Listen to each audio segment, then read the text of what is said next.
Hey, what's up, you guys? It's your girl Lauren Sizzle, and you are now tuned in to one of the hottest talk shows in the nation. We Talk Weekly's After the Talk. I'm Classy Lady Sparkle. You want to binge listen to our shows? Follow the We Talk Weekly's podcast on iHeartRadio, iTunes, and Spreaker. What up, folks? This your boy Charles Gregory. Make sure to follow us on all our socials at We Talk Weekly. Hey y'all, it's your girl Lily. So make sure you keep it locked to We Talk Weekly on 106.5 FM. So we have Dr. Jonathan Rashid Wilson Jr. He is a prominent figure in the field of workforce development and social advocacy. Despite facing adversity, including being shot and paralyzed in his hair salon in 2011, Dr. Wilson's determination only grew stronger, fueling his commitment to build a better future for communities. Dr. Wilson earned a Bachelor's of Science in Education from Cheyney University of Pennsylvania, a Master of Science degree in Human Services Administration from the Wilmington University College of Behavioral Sciences, and a Doctor of Education degree from the Wilmington University College of Education. In 2013, Dr. Wilson founded the Fathership Foundation, a 501c3 nonprofit organization dedicated to empowering individuals through education and training. As a leader in the Fathership Foundation, Dr. Wilson spearheads the organization's mission to provide comprehensive programming and support services, ultimately working towards increasing the number of educated and work-ready adults in the community. Please give a warm We Talk Weekly welcome for Dr. Jonathan Rashid Wilson Jr. How are you? How are you, my friend? How are you?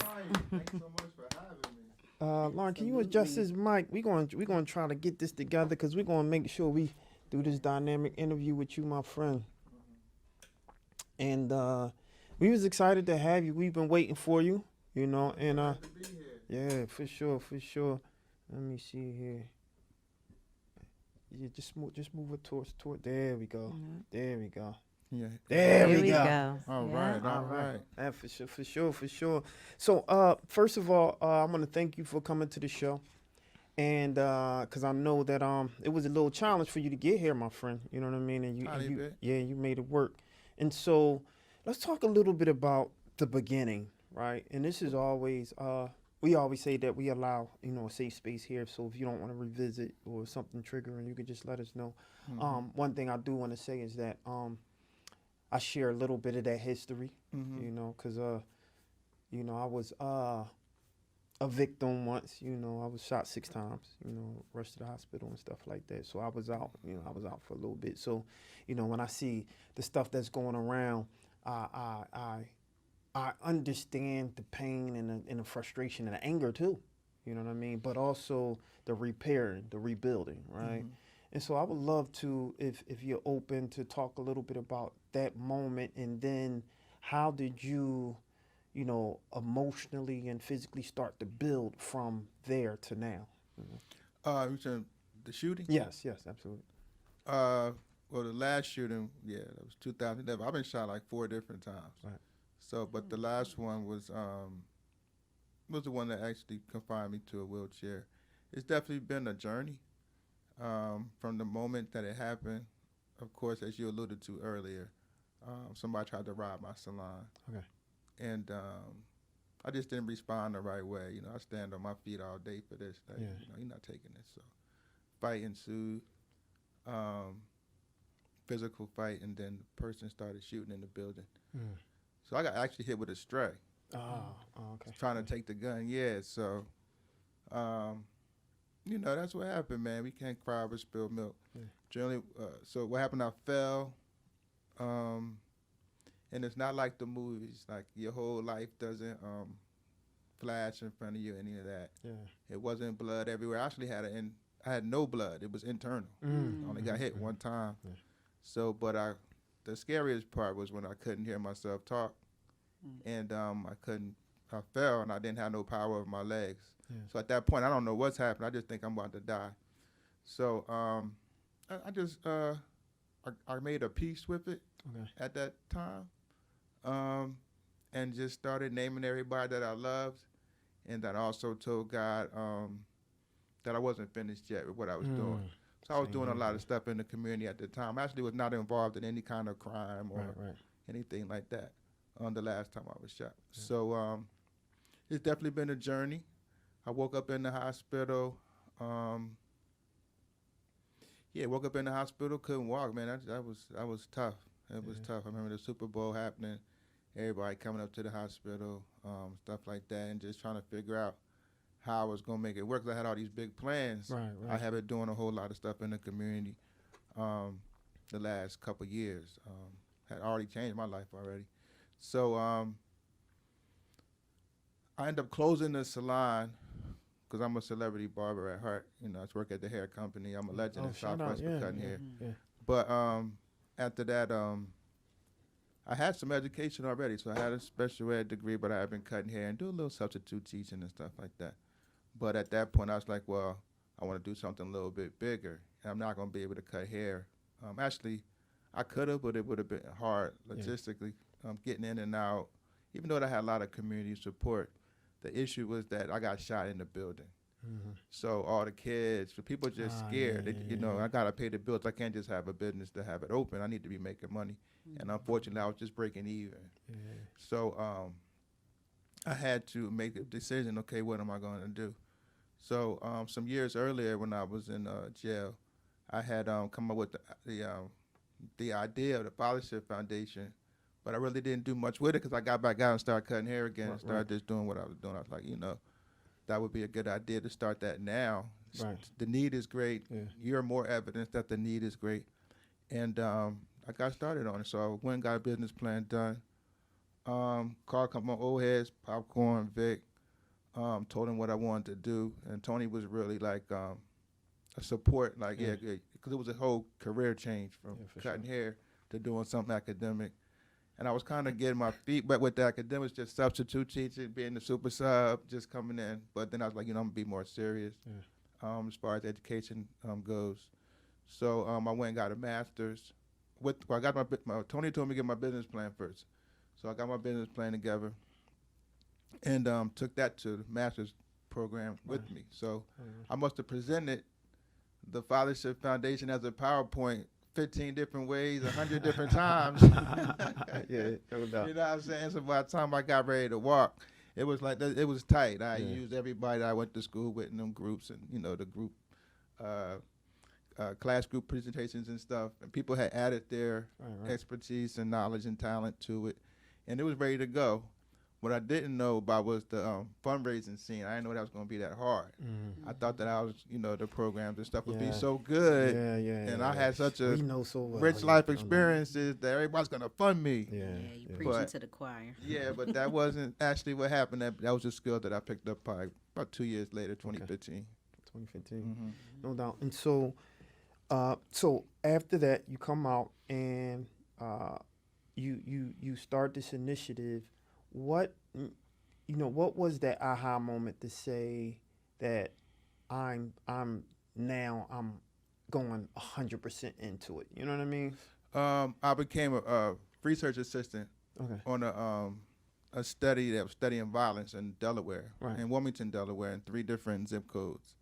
And when I got, I was just I had a tough job. I was cleaning interviews, and if anybody knows what that is, that's like you interview someone, and then a research assistant like me has to go through and make sure that every word is exactly, the transcript is exactly what's on the, and that was tough. It was just like, it's called cleaning the interviews. Okay. So somebody may say, I'm about to run around the corner and see this bee, and you have to be, it's the person, you have to say, run around the corner and see. People might not know what that means. Got you. So the interview, so you have to go through that with everything. Or slang, you got to translate what somebody said, just going through clean interviews. But the kind of research that I was involved in was called participatory action research. It was a gentleman, Dr. Yasser Payne out of the University of Delaware, a professor there, criminology department. And he was the principal investigator of the study. And just being on that study let me know that it was a lot of work, how much work it was to be done as far as addressing health, wealth, and educational disparities. Wow. If you, so after that, right, you did the research, was the assistant, and you found that aha moment. What was the first step that you made after that? Like, walk us through, because I know the challenges, right? And, it's always trying to maneuver through the issues, maneuver through like the little, speed bumps, something looks like it might happen, then it don't, and then it fall through, and then you got to start funding yourself, right? Yeah. And so what were some of those like hiccups and speed bumps and, ways that you Okay. started maneuvering around those challenges? So I know I had the goods, right? I had the 3 programs. I had developed them as a graduate student. Now I had to do them. And I thought they got picked up at first, but then I realized that the people I thought had money didn't have money. Yeah. And start identifying, who has money. Like, for example, I learned that mayors have discretionary funds in that state. State reps can point you to the money. City council president might have a discretionary fund. So you got to kind of identify where and how you're going to get the money. Right. So, for example, I had this dynamic program. I knew it was good, Right. but nobody had seen it before. So, it's like, well, show us. Well, I piloted it, but it was at a daycare. It wasn't with a school district. So I piloted a program with the Christina Culture Arts Center with academic fathership program that put dads in the daycare with the kids and had certain. And that was also in Southwest. No, that was in Wilmington. In Wilmington, Delaware. okay. Yes. Got you, yeah. I got back to Southwest in 19. Okay, got you. So from like 13 to I'd say 18, I was working on getting done with school because I was doing it while I was in school in that area. So then I graduated and ended up coming home the next year, come back to Philadelphia. But yeah, man. So I wanted to get the first program started, and that was tough because I didn't have the money. And then, but everything I learned in school helped me get the money because I was so organized on a formal, as far as the industry standard. At that point, 2 nonprofits gave me money, and I realized that the school district couldn't, the Title I could not pay for the program. Then I learned, as I went, to go raise it from the politicians and then bring it back to the school district and do it for free. So that's what I started doing. So moving forward, right? And so we have that you found some funding. I identify ways to get funding. Find strategies to get it. Right, I would okay. say, because the funders change. And so now we working towards the goal, right? And so the organization was founded when? In 2014. 2014, and we ready to go. We ready to go. There you go. We started popping from the door, No and doubt. then we got fizzled out a little bit in 18. Yeah. Then 19 came, and then pandemic came. Nah. So you had to take a little. No, I got turned up during the pandemic. Oh yeah, okay. So tell us about that. Yeah. That's So what's they up. just started. Actually, so what happened in Philadelphia? I left from Wilmington because I'm graduated now. Now I'm about to come home and just turn up. All right. So you come back home when? 19. 19. All right, cool. 2019. 2019, you come back home. All right, go. Straight back in the hood. So man, I was hyped. Southwest. Shout Shout out to Southwest. Yo, I was going crazy out there. Like, the need was so great. I knew it was Nate from the research side. So I'm a doctor now, so I'm coming back. Yeah, I'm going for ham. sure. I'm doing my own community assessments and Yeah, everything. yeah. So first thing I did a voter registration drive on the block, and just got a lot of people registered to vote. 2020. Okay. And then started bike giveaway. What else? Turkey giveaway. Right. Just to start doing everything, and then working in the 2 doing programming in our two recreation centers, which was King Sesson Right. and then Myers. Okay. So I was on advisory councils of both. Right, I was snapping. Right. Yeah. And so, and shout out to Southwest, right? Because I think that's one of the neighborhoods, which is the reason why we're doing like this interview series of those residents in Southwest who's really and truly doing the work, right? And I want to amplify the work that you're doing out of the Southwest area, and just hopefully use this platform to support that, right? We have, and I just want to fast forward real quick because I do want to stay on. You got it popping now, got the program, but just real quick, as a little detour, the mayor of Philadelphia right now, first mayor, has been talking about clearing up the crime, right? Clearing up those streets, right?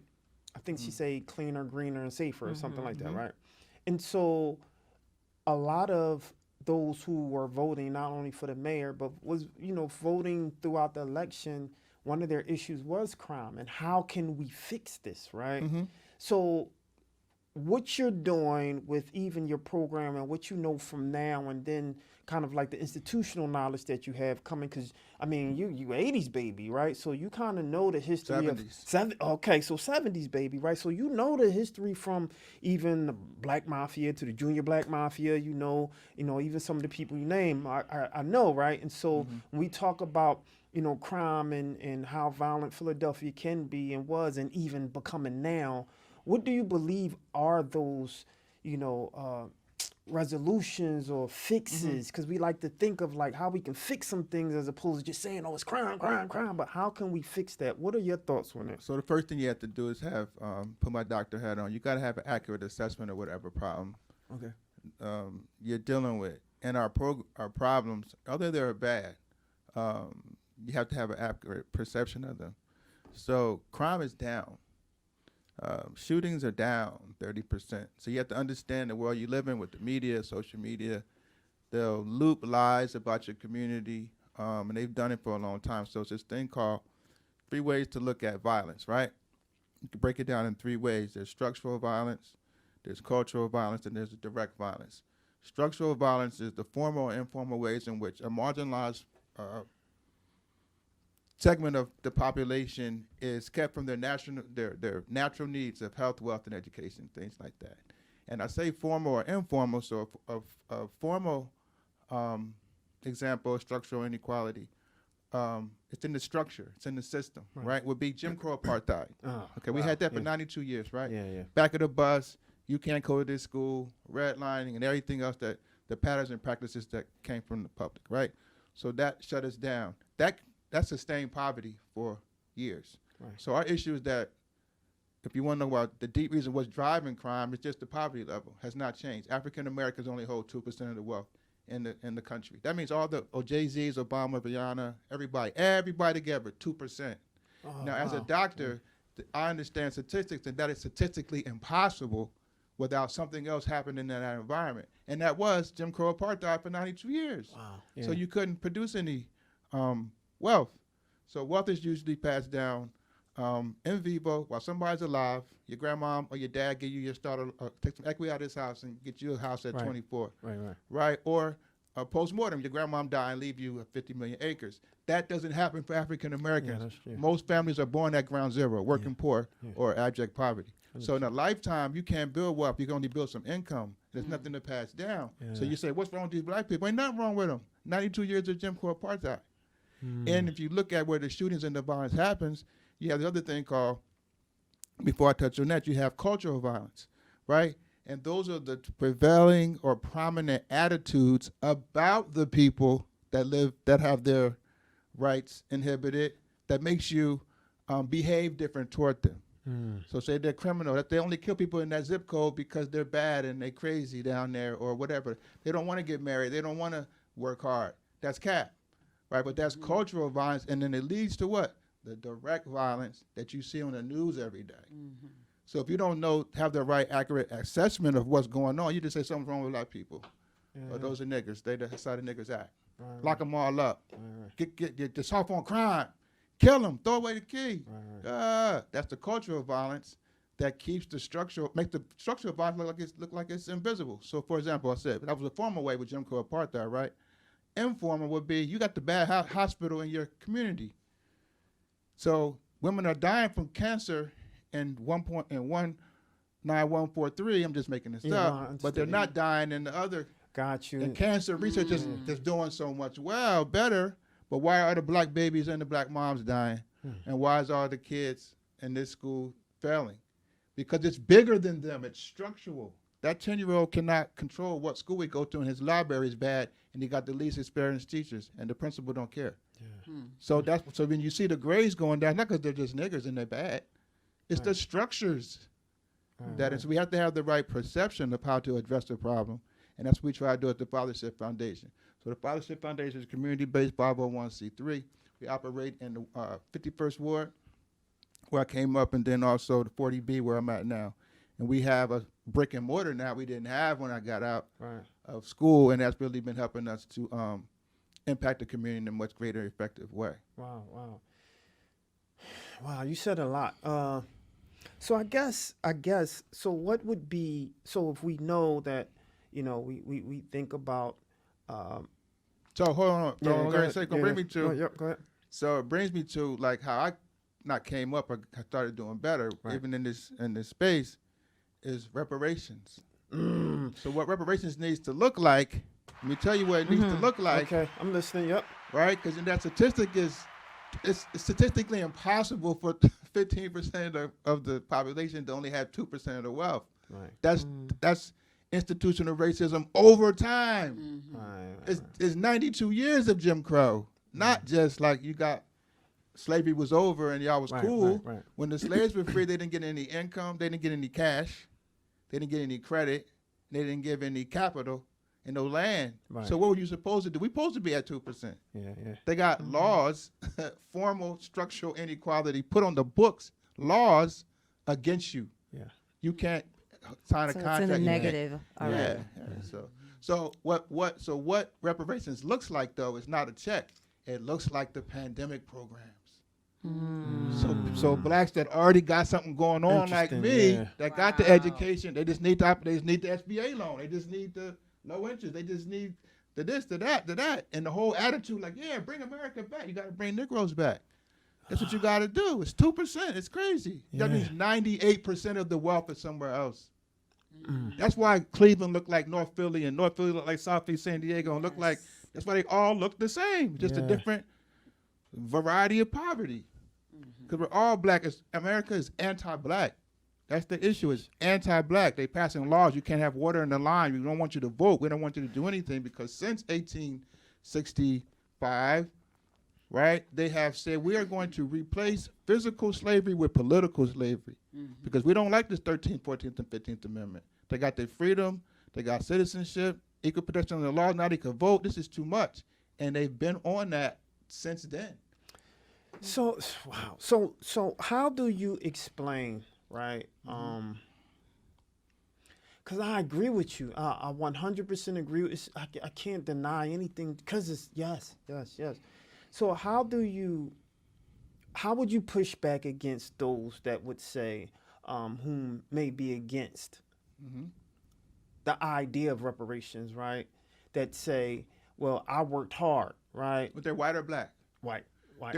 America's never been anti-white. Yeah, true. So if I put my name on if I put my CV out there, right? We don't got resumes, we got CVs, right? If I put mine out there, said Jonathan Rashid Raphael Wilson Jr., ain't nobody calling me back. You put Becky whatever or Joshua whatever, y'all getting called back. See, So that's it's anti-black. Yeah, that's It's the not- systemic racism. 100%. Go ahead. I was going to ask, so what does the future of workforce development and community empowerment in urban settings look like? What does it look like? Yeah. It looks like people addressing health, wealth, and education disparities, stuff that come from the systemic racism over time. This is what it looks like. You have to address education. So what you're going to do? All our innovative people, all the talent and tip, what they got? They have to create those programs and get them funded. You have to address the impact of the 92 years of Jim Crow. There we go. You have to address the impact. So now we don't have wealth. Okay, now how are we gonna ameliorate that? How are we gonna build wealth? What are we going to do? Are there any plans from the new mayor that you've heard that you're like, okay, I'm on board, or opposed or not opposed to? No, I'm on. So collectively, right now, this is my opinion. Right? Philadelphia's in really good hands right now. I wrote an article about it. It's called the Philadelphia Renaissance. I think the Uptown Standard, I think they carried it. The Enquirer killed it. Right? What? Yeah. Wait, I remember you telling me Yeah, I was about to say, Yeah. because I want you to, because I want you to talk about that, but I want you to expand a little bit why they killed it, and the reason behind cultural violence. Right. So there's a narrative. Right. There. If you look on, it's seen, but it's unseen. It's those three things work in tandem. Right. So you got the structural inequality, right? you can't see that because you think this is how that goes with the cultural, right? So, for example, let me give you an example of what happened with the article. So I write the article. Boom, wow. What's the name of the article again? Where can they find the it? Philadelphia Renaissance. Do they, you know where they can find it? The Uptown Standard had them on all theirs. If you go on our Instagram, Fathership Foundation, at Fathership Foundation, I got clips of it up there. Okay, yeah. It was in the bio and all that cool. stuff. Go ahead. Yeah. But so I write the article. I send it to Allison over there because I wrote for them before, right? So I send them op-eds all the time. So usually the process is they send it back. They do the edits. They edit it, send it. You like it? Like, nah, I change this back, and then you agree on something. Then y'all go with it. Man, I got that joint back. It was just like she had took all. She dumbed it down, made it less formal. Like it's black, so it needs to be the cultural violence. It needs to be niggerish. It needs to be a little bit totally informal. Right. You got to change. I said dining out Amina's. Check out Amina's. You take that out. I put in Octavius B. Cato and Caroline LeCount. You put in Rocky. You know, he's not even real. So I'm like, nah, I'm cool. Then they offered me money. I was like, keep it. I'm cool. I go to the black press. So we're not represented, right, in these spaces. I know I occupy an exotic space. I'm a doctor, but I'm from the hood. But so I get to see stuff. I'm like, yo, this is crazy. So that's what we go through, you know? Wow. And what was the name of the article? The Philadelphia Renaissance. The Philadelphia So what I Renaissance. talked about was like I drew a parallel between Florentine Renaissance after the Middle Ages, and then the Harlem Renaissance. And usually a Renaissance happens in society or in a place, in a space where that population has been exposed to a higher level of death and despair. Right. So we had the Black Plague in the Middle Ages, and out of that came the flowering of the Florentine Renaissance, Machiavelli, the Medici, banking, all these institutions that came, Michelangelo, Sistine Chapel, all that came out of this really dark place where everybody was just dying. They didn't know how they were dying. Right. So I taught the same thing. Well, then you had the lynching and the migration up north. Right before the Harlem Renaissance, after redemption politics, everybody starts getting away from all that death and despair and hanging you from trees, all this craziness. And then we had the spike in gun violence here, and then also the pandemic. Right. So I was like, wow, look at Wallow, look at Gilly, look at Saad, look at me, look at all the people doing all this stuff. Maybe it's a renaissance. Look at Kenyatta Johnson, Parker. Sherman Parker, all the money that what's the name brought to Southwest and West Philly, joining McClinton, her being the speaker. Like this is Renaissance. Yeah, I right? agree. Yeah, right? But maybe people might not know it. Yeah. But me understanding it, so I just said, let me write this article, and the white people didn't like it.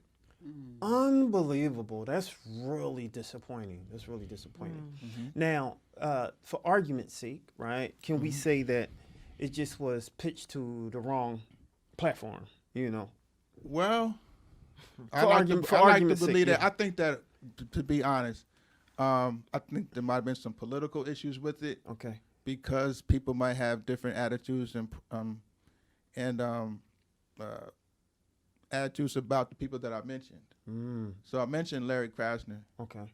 And he's been an excellent DA. I agree. With the grassroots, Agree. giving us 100%. money, giving them money, because part of structural inequality is not giving money to people. Yes. So, for example, if you have all these grassroots organizations that understand they have the cultural competence to create certain outcomes, you don't give them any money, ain't gonna be no outcome. See, that's real quick. I want you to hold that thought because that's something that we always talk about. One of the issues that we have always had, especially with political figures, are them implementing or talking about these new grandiose, policies and structures and plans that they have. But we argue that it's already people out there doing that work that you're trying to do. So give them those funds that we have, $500,000 to enact. Well, give that to the organization that already know the street, that's already on the block with Poo Poo and Ray Ray, that already have a relationship with Poo Poo and Ray Ray mom and grandmom, and them. Let them do the work. Yes. Let them do the work, and we always argue That's why. good stuff. That's why gun violence is down 30%. Yeah, for sure. That's why, because they gave them. They actually flooded the hood with money for people that were already doing it. Yeah. Now, part of that was Jamie Gordier on Valentine's Day. People stuff you don't see. They came out the Comedies in Southwest in the cold. Media didn't come. Mm. Greg Thompson, Benjamin. our ward leader from the 51st Ward, Right. Greg Benjamin, Okay. Greg Thompson, Dr. Simmons with the seniors over there on 58th Street. Like, Right, people right, were already doing Right, stuff. right. And we all came out. Larry came out, G. Lamar Stewart. I think the mayor sent a representative, Okay, but it was okay. no media there. Yeah, yeah. They said you To got to spread up the the news. budget Wow.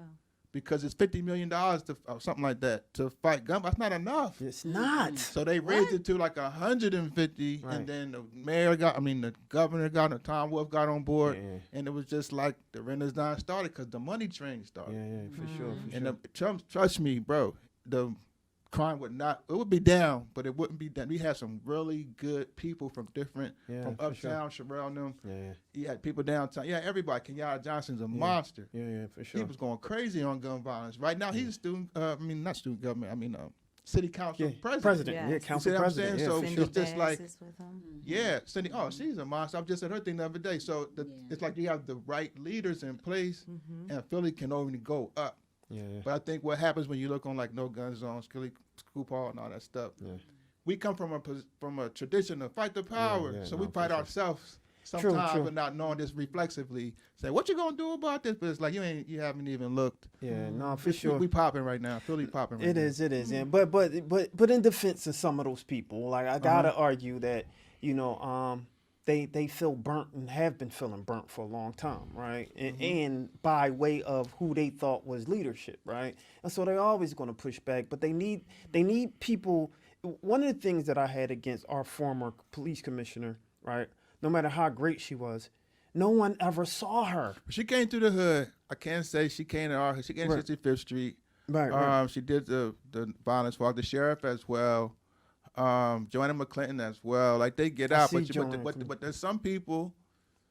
Man, there's some people that I ain't gonna talk about. Man, they be on some other stuff. They do, You 100%. got bad leaders. Yeah, 100%, 100%. I mean? Which is the reason why, like, we have the platform that we have. Like, anything that's something going down, you reach out to us. You got us personally, Definitely, right? Reach out to us. We'll pull up cameras and everything and make sure that it's because this right here is going everywhere. Let right? me say this. Yeah, Let me for just sure. say this. I'm so glad you said that Yeah. because I never felt so vulnerable. And I'm not a chump, Yeah, right? For sure. Right, wheelchair and all, right? But when I got that email and I saw that thing, I was like, we need black press. Yes. We need black Absolutely. representation. Like it's not Yeah. not funny that this person can just say, "Are we killing this story?" That's crazy. Yeah, no doubt, no doubt. Without it being watered down and without us niggerizing it, it's not going to get seen. Yeah, It's not going to get read. And then for the black press to be like, well, send it to. We're going to put it on all our spots. But hey, we might not have that much yeah. energy, much bandwidth, but at least we on your side. No, we yeah. need that times a million. Yeah, no doubt. No, we 100% like this is what we do, and so we always amplify it, which is the reason why we're happy that you're here today. Which is the reason why we know there's a lot of work that's being done in Southwest that people don't know about, right? And you being on here today, I know they're like, "Wow, are you serious?" Which is why I want you to keep talking your talk, so to speak. Yeah. Right? Yeah, for sure. But who I came from, like you gotta think about, like we might not have a lot of physical or monetary generational wealth, Right, but in right. my community, we got generational wealth, and the dudes that we came up under, Yeah. like people like Popcorn, Vic, Yeah. Tim. Yeah. You said these dudes like they just didn't have the resources, but they made the best Yeah. out of what they what they had, Yeah. and then they passed that down to us. So, and I still mess up. Yeah. All of us do. Yeah, why you, like my man Tony here tell me like, yo, why are you out there pulling up a stop sign? Yeah. Listen, they see you out there, you a doctor, that make like they could, but you just, but you need the older dudes still to come, boy, you say, yo, you gotta get out, you gotta roll out. Yeah. Just make sure you come to the cookout, that's it, you don't gotta stand out here no Yeah. more. Yeah. No, for sure. But see, that's the generational wealth that we have in Southwest that motivates the guys, that the foundation of the guys like me that are, we old now, Yeah. but that are doing things in the community. And can you tell us about, you just did a community event. It was over 100 bikes that you gave out, and this is Christmas, and you give out hot chocolate.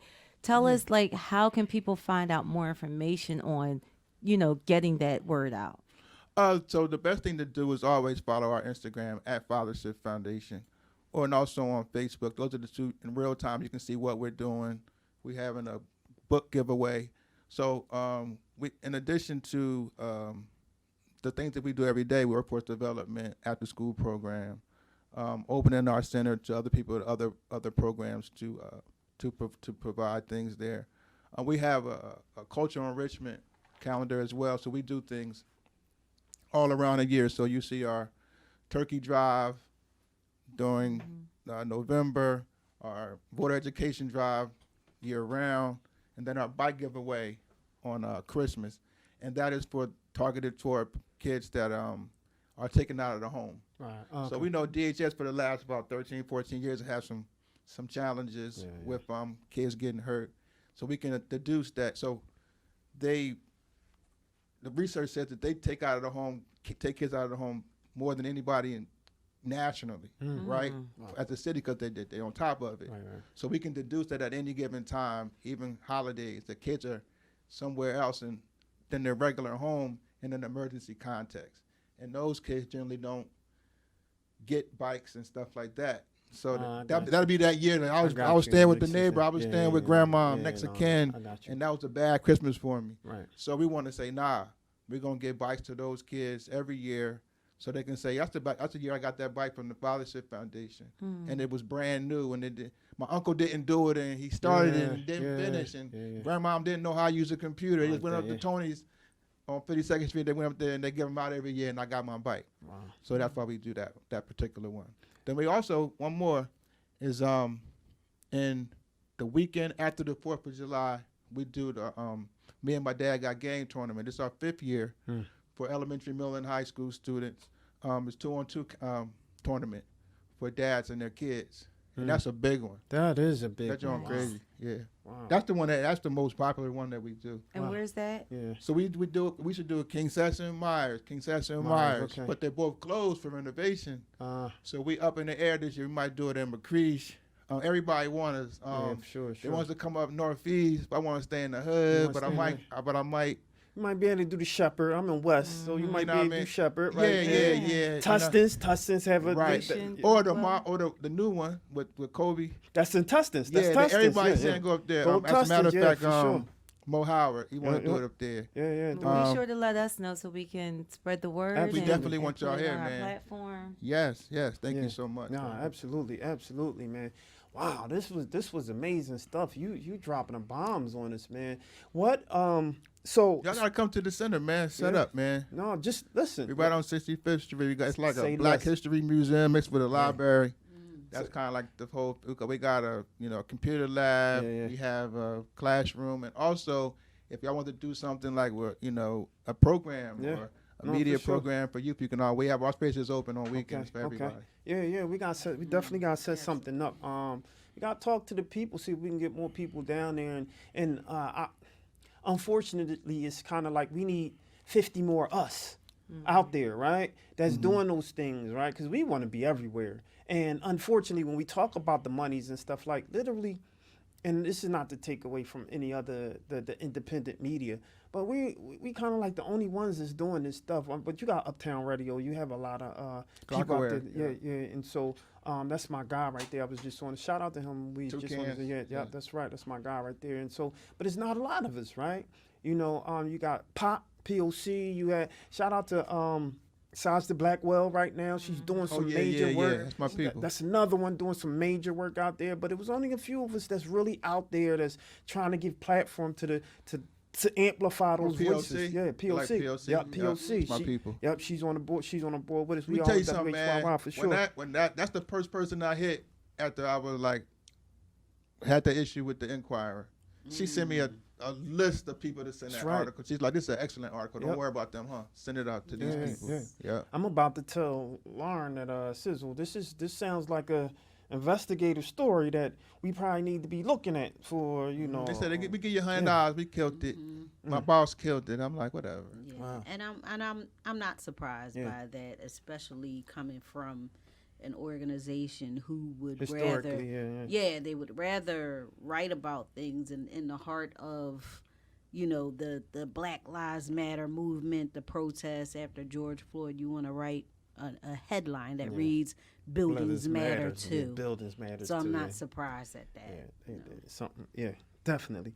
So before we let you leave, man, because gosh, you've been dropping bombs on us. Like, what do you believe is the magic bullet, though? If it's, we have the mayor, Sherelle Parker, Madam, Parker. What's the magic bullet into stopping all this violence? We just had a shoot on a bus that just happened. Well. One issue that I didn't get into is the drill music. So yeah, we just did I'm the one of the directors on a national study. So we were in Philadelphia. Okay. I'm here, right? We're in Detroit. We're in Brooklyn and Wilmington, Delaware. Right. So we used the same assessment tool, 14 to 24-year-olds. We gave them $30 to interview them, and it was like a really dynamic tool. Right. We asked all kind of questions from upbringing, how many times you've been hurt, Right. a lot of quantitative stuff, qualitative stuff, right? And what we found is that so far, we're still analyzing. We're done collecting data. Right. Now it has to be. What was the time period? We did about a year. Okay. All right. Yep. Yeah, that's good. So we right after the pandemic, like 2021. It's all over the news. Yeah. You Google us if you WHYY. They did a lot of stuff on it. NBC. If you go to our website, Okay. got a lot of the articles and stuff, and I wrote about it. The issue is technology. So nothing is different. It's that we move forward in time and space and institutions, which is like internet, go live feature. Yeah. So back in the day when I had to want to fight you, it might be after school. Right. That was the only right. opportunity. Yeah. Or come to your neighborhood because you got bused into that school. Yeah. So I'm gonna see you tomorrow, but now I could just see you right now. And I could just shoot you right now. I could drop your addy. Right now, I could just come kill you. Yeah. You know, like the flash mob Yeah. back in the day. That's because it's 2013. You got the phone. Right, We're gonna all meet at Kmart or whatever. Now it's what we gonna mark. We can meet and kill each other at any time. Right. And I can go to another city and see how they do it, and I can copy it in my city. Mm. And we're always enamored with other black people. So it's like, wow, y'all do it like that? Okay, now I'm gonna talk that slang and I'm gonna wear my pants like that, and I'm gonna go get me a switch too. So it's just technology, but you have to address drill music because it is in itself what it is. It perpetuates gang culture and murder. It does. So when C. Dolores Tucker was saying, Jesus, this is bad, this is what came out of that. It just didn't come out of nowhere. There's always a template for the 14 to 27-year-olds for black people every time since. I'm going to do this last one for you. So what was the Mac about? Same stuff. Yeah. Okay. What was Superfly about? Yeah, pimping. Right. Yeah. Okay. What was Boys in the Hood about? Menace to Society. Yeah. We keep going. Each generation. What's the one with Wesley Snipes? And New Jack City. New Jack City. Oh, yeah. So there's always a Jeez, template for you, Yeah. 14 to 27. True. Yeah. No, you're right. This is nothing new. The worst album ever was Niggas for Life. Yeah. If you go listen to that right now, it's nothing beats that. But this is what? This is an evolution. Yeah. So now we have murderers like King Von that killed 7 people. He was the #1 rap artist. Yeah. What does that do to the 10 or the 13-year-old? I said, hey, I don't need to be a granddad. I could be King Von. So it's like when you listening to bitches ain't shit and all that, there's an impact of that. There's a new version of that. Yeah. Yes. Yeah, so it's like we gotta address. We can't just not say anything, Right. because the music is motivating. It's capital. It's all set up. Right. So the record companies giving these people this money. They need a mentality of a 17-year-old black person to be amplified. Yeah. Right? What does he look like? Yeah. The chain, the overcompensation. It's a 17-year-old, but it's part of the system. So we got to address that. We need to shut this down. We need to make sure we're addressing these health, wealth, and education disparities. These people need to be getting some money over here because they're brilliant, and this is what needs to happen. We need more black press, more representation. The Chicago Defender need to come back. You see what I'm saying? We really need reconstruction all over again. It's just we're so far from emancipation. We're so far from 1877. It's too far.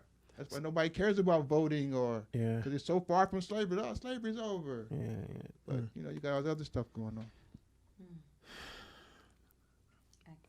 I sigh because it's what you're saying is unapologetically accurate, right?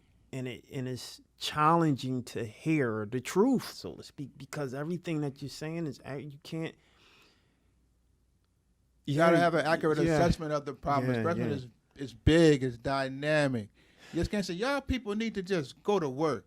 Listen, man, and put my doctor hat on. If I snap my finger, clap my hands, and everybody had a PhD, still wouldn't close the wealth gap. Yeah. So that tells you it ain't about any of that. It's about equity and bringing us up to par. So I want to push back just a little bit, right? Mm-hmm. Because you already know what your thesis, your dissertation, you got to defend it, right? So one would argue, well, we can't fix it now. So what can we put in place to be, I hate to use the word Band-Aids, but what can we put in place right now to offset what those challenges are, so to speak? What can we do? Because literally, you can use our system. Okay. So you can keep electing Democrats. That's what you can do. Okay. Because they're going to give you, say, Biden, right? Forget all the stuff that you heard. You seen looped on Fox, right? Sleepy Joe. Everything's going to hell. Yeah. The border got ISIS on it. Whatever. Black people are scary.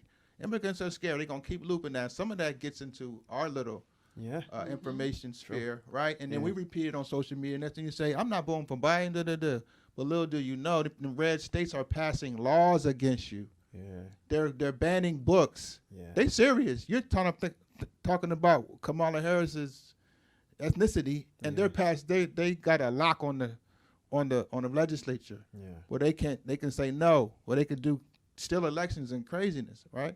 So this is where we're at. You have to understand that we have to be politically engaged. If African Americans knew politics the way they knew sports, we'd be fine. We would be fine. We would be fine. So the issue is what we have in Philadelphia ain't everywhere. Right. We got the governor, we got the mayor, the president of the city council, and crazy talent in state reps. Yeah. We're the chocolate part of a white state. Yeah. You got to understand that. They don't like Larry and Krasner, none of these people here in the racist part of the state. Right. This is what was a hub of the Underground Railroad. Right. So you had Harriet coming to Maryland, the tip of Delaware. Yeah. You had Thomas Garrett getting them in Wilmington, taking them to Chester, right, the edge of Chester, and then you get to Philly, you get to Fifth and Bainbridge, Fifth and Arch, to William Still. That's why it's Negroes here. Right. It's been like this is history. You see what I'm saying? This is history, right? This is where we're at. We're still here. We might not know the history, but this is how we got here. Right. This is why this is a black city. This is why this is not Harrisburg. This ain't Reading. Yeah. This is Philly, because it's right on the Underground Railroad. It's right here. This is a free state. You see what I'm saying? It's free. Yeah, you got Quakers and all that right here. And Germantown and all that. It's a history here. Yeah. You know what I mean? We in a crazy spot. Imagine there was a lot of people like us between the people right after slavery, the Octavius B. Cato and his girl and all that, and all of them, Lucretia Martin, all that, they was moving here. Yes. But people don't know it. But some of the leaders know it, and they pushing forward this renaissance that we're in. Even with this rash of shootings, we still are in a position to thrive here. And I went to a small black school called Cheney University. Maybe y'all on this. Okay, shout out to Cheney. The issue is that what needs to happen in the community, and I'm just thinking about Southwest and Philly, right now, Southwest, is my way, my roadmap to the change that I want to see, right, that I'm trying to be, right, is that when I was at that school, it was about, at the most, 4,000 students, but that community had everything they needed to thrive. They had the infrastructure. They had public safety. They had housing, right? They had the career advancement. They had the distinguished speaker series, the May weekend. They had the social infrastructure that they needed to thrive. It's the same thing your community need. Yeah. That'd be the science behind the programs that I create. Who don't need a college and trades fair every year at the high school or at the wherever, so that you don't get shot and pregnant over the summer? You went to the orientation. You have to create the systems. Okay, if they're not giving the bikes to those that again took it out their home, they're gonna have, that's the summer I ain't getting. That's the Christmas I ain't getting nothing. Yeah. So you got to create what needs to happen, right? Our or prayer breakfast, senior center, prayer breakfast. You need that Yeah. to get that generational wealth and information. And we gotta value our older people, Yeah. right? Yeah, You that's gotta do right, the bike that's drive, right. smack dab in the middle of the hood where all That's the right. pain is at. That's right. That's Right? You gotta have a workforce development program every day, three sections. You come 9 to 10, 10 to 11, 11 to 12. Then you got I'm addressing the education disparities. You need every high-speed internet printer, Mac you need when you get out of school from 2 to 5. Right here, smack dab in the hood, because you need the infrastructure there. And if everybody is thinking that way, then the people can thrive. Right. But if stuff don't exist, then if we can't come to your radio station because we can't come here and broadcast. Yeah. You have to create what needs to happen. Just like the HBCU, it has everything that a community needs. So you just want to do that. You want to scale that in your community. So that's kind of like the blueprint that I use. You got the answers. I always say, well, what's the answers? Everybody talk about the what, but what's the answers, right? Go ahead, Smart. You had a question. I was just going to say, please please make sure that we get the Philadelphia Renaissance because we want I to. got it. I pulled it up. Oh, Okay. good. All right. Because we definitely want to. Yeah. read And that and The Uptown amplify Standard, it you and- got it off of there. yeah. Wow. Well, my brother, you answered all of the questions we had. Just have me back. I want some more questions. Look, look, I tell you from the door, one of the things that we do is say, once you come to the show, you're a friend to the show, so you always welcome to. We'll have you back every month if you want. I mean, Listen, if you man, doing something. listen, man, you got to get Giroux up here, man. You got to get Coach Rock up here. These dudes is major. Like Giroux got the joint on Glockaware. Okay. Philly. Glockaware, yeah. The for sure. Philly service announcement. Okay. And then you got Strawberry Mansion United Okay. with Coach Rock, Kenneth Thompson. Yeah. He's a monster down there in North Philly, Strawberry Mansion. So these dudes are just we had these are- Kevin Upshore, which was my uncle. He interviewed him. Yeah, these are my guys. So it's a lot of us. Yeah, It's just yeah. that we need the amplification like you guys. Bring are it doing. down like this is you talking to the horse. They say talk to the horse is the horse right here. Bring them on. We're here. We are the mouth of. We like to say we are the mouth of the community. We do this for real. Like our thing is always to amplify those voices because it's a lot of times they don't get heard, and we have the. And I don't want to talk about because I'm part of the academic space, right? We're all part of the academic space, but oftentimes you have the academic just pontificating over everything, and the people that are not those academics don't understand. You're talking at them, not to them, right? And what we try to do is remedy or close that gap so it's easier to understand for the people. And, we want to continue to amplify, give the platform for people to be amplified in terms of what's going on, those issues, but most importantly, what are those solutions to those issues? Yeah, for sure. So you're always welcome to come back, my brother. I can't wait, man. Why don't you tell them how they can get it, one more again, how they can get in contact with you, how they can find your stuff, all that good stuff. First of all, y'all can Google us. So just Google the Fathership Foundation. YouTube, same thing. Facebook, same thing. But if you want to see stuff in like real time, we're changing the links depending on what's going on. The links in our bio. You gotta go to our Instagram. That's the easiest one. We post there. We interact with that on that platform more than any other. Okay, for sure. All right, there you have it. We're gonna have you back, my brother. I think this is a good moment to say that I want you to look here, and I want you to give a few words or one last word to maybe even those young men that may be looking and seeing you and they may be lost or something. What would you tell those men? What's some advice or some last words you would give to them? Some advice is always keep your spiritual together, because when you get in trouble, when you get out of jail, the first thing that goes is your spiritual. Make sure you keep your spiritual in order, whatever you practice, if it's Islam, Christianity, Buddhism, whatever, keep that straight. Then also think about yourself as an agent. Like, what can you do to even if it's take care of you, what can you do to help your community? And to try to always be looking at yourself as a community steward. None of us is smarter than all of us. Remember that. And you don't always have to have the answer. Yeah. Ask questions. Keep mentors around you. Make sure you're looking for that generational wealth. We might be in poverty, but you might have a grandmama, uncle, or old head that got a lot of wealth. You can sit down and soak that up. You can try to apply that. No, for sure. You know what I mean? That's amazing. I mean, we hope that the little that we do here at We Talk Weekly in terms of giving platform, we hope that little bit will make some type of Hold on, one more thing. Absolutely, And yeah. sometimes you can't just clean something up yeah. and just everything went to hell. You just got to jail. You just lost everything: apartment, car, girl, everything. Can't see your kids. Whatever problem you have, right? But you can do little things at a time, Yeah. right? So if your room is messed up, right, and you don't feel like cleaning the whole thing, and for me, I'm in a wheelchair, so sometimes I can't clean the whole thing, but I can stop taking my shoes off and put them right there. And after a little bit, my shoes is cleaned up. That's right. I make up my bed when I get out of it, because I know if I get in the wheelchair, I gotta get back on. I ain't gonna get back up there, so I might as well do it while I'm doing it. Vacuum while I'm up, and then over small bits of time, your room is clean. You got your life the same way. Just stop certain bad habits. Stop being around certain people. Go to bed early. Go to bed earlier. Get up earlier. Just little thing, increments, and then in 6 months. 3 months, you see a whole different life. You see an improvement because you're just doing little things at a time. Don't try to clean it all up at one time. Yeah.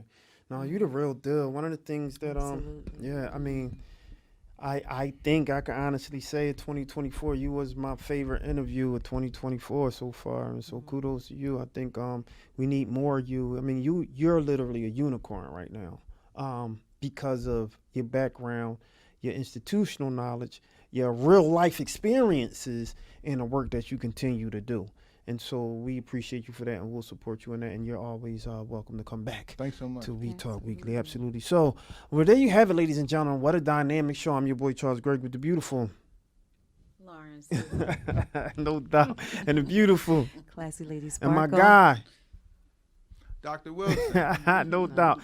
And we here, We Talk Weekly, y'all. And we out here like last year. What a show, what a show. And we out. Hey, what's up, you guys? It's your girl, Lauren Sizzle, and you are now tuned in to one of the hottest talk shows in the nation, We Talk Weekly's After the Talk. I'm Classy Lady Sparkle. You want to binge listen to our shows? Follow the We Talk Weekly's podcast on iHeartRadio, iTunes, and Spreaker. What up, folks? This your boy Charles Gregory. Make sure to follow us on all our socials at We Talk Weekly. Hey y'all, it's your girl Lily. So make sure you keep it locked to We Talk Weekly on 106.5 106.5 FM.